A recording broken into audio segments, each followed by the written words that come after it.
মারতে ইচ্ছে করতেছে। মারবা তুমি? মারো, আরো মারো। ওকে, গাল থেকে হাত নামা। এই মাইয়া দেখি আমারে আবার মারবে। মারলে মারুক, তবু যেন সিগারেটের কথা বাসায় না জানতে পারে। হাতটা নামালাম। আপু তোমাকে মারার জন্য হাত উঠাতে আমি চোখ বন্ধ করে নেই। তখনই দুই গালে দুইবার ঠোঁটের স্পর্শ পেলাম। আমি তো অবাকের চরম শিখরে। এটা কি হলো আমার সাথে? আপুর দিকে তাকাতে দেখি লজ্জায় অন্য পাশে ফিরে রইল। এটা কি হলো আপু? কিছু না, বেশি কথা না বলে আমার পেছনে পেছনে আয়। বলেই হাঁটতে লাগলো। আমিও আপুর পিছন পিছনে গেলাম। গিয়ে রিকশায় উঠলো, আমিও রিকশায় উঠে পড়লাম।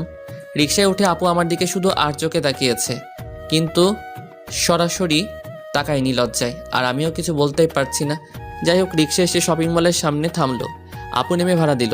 তারপর শপিং মলের ভিতরে যেতে লাগলো। আমিও গেলাম পিছু পিছু। সে একটার পর একটা দোকান ঘুরতে লাগলো। আমিও নিরীহ ছেলের মতো তার পিছু যেতে লাগলাম। ওই, আমার জন্য একটা শাড়ি ও 3 পিস পছন্দ করে দে। আমি কি করে করব? আমার পছন্দ ভালো না। তোকে এত কথা জিজ্ঞেস করছি, তুই পছন্দ কর।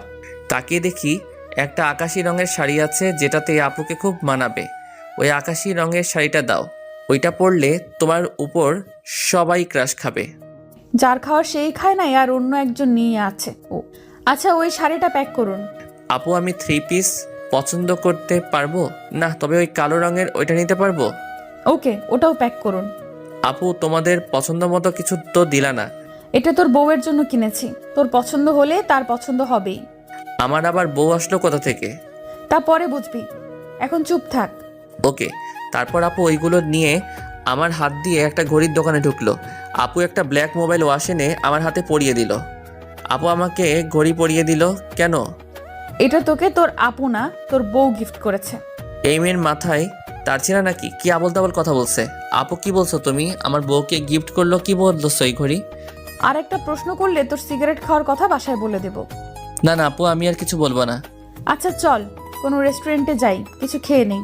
আপু থাক, তোমার টাকা খরচ হবে। আমার টাকার চিন্তা তোর করতে হবে না, তুই চল। এরকম রাক্ষসীর মতো কথা বলো কেন? একটু ঠিকঠাক ভাবেও তো কথা বলতে পারো। বলে নিজেই নিজের মুখে হাত দিলাম। কি বললি তুই? আজকে তোর খবর আছে। বাইরে এখন আমার কি হবে?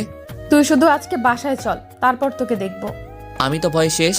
আপু, এবারের মতো আমাকে ছেড়ে দাও। আর কখনো এমন হবে না। অসহায়ের মতো মুখ করে আপু আমার দিকে তাকিয়ে কিছুক্ষণ পর, আচ্ছা যা, কিছু করব না, এবার রেস্তোরাঁয় চল।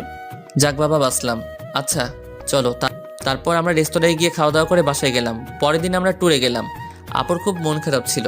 সেখানে 7 দিন খুব আনন্দ করলাম। আপু আমাকে ফোন দিলেও ধরিনি, কারণ সে আমাকে বাসায় যাওয়ার জন্য হুমকি দেয়। আনন্দ করে বাসায় ফিরলাম, কিন্তু ফিরতেই দেখি আপু দরজা খুললো। আমার দিকে রাগী দৃষ্টিতে তাকিয়ে চলে গেল। আমি ভয় পেলাম। বাসার সবার সাথে কথা বললাম। কলিজার টুকরো ভাইপোকে কোলে নিয়ে আদর করে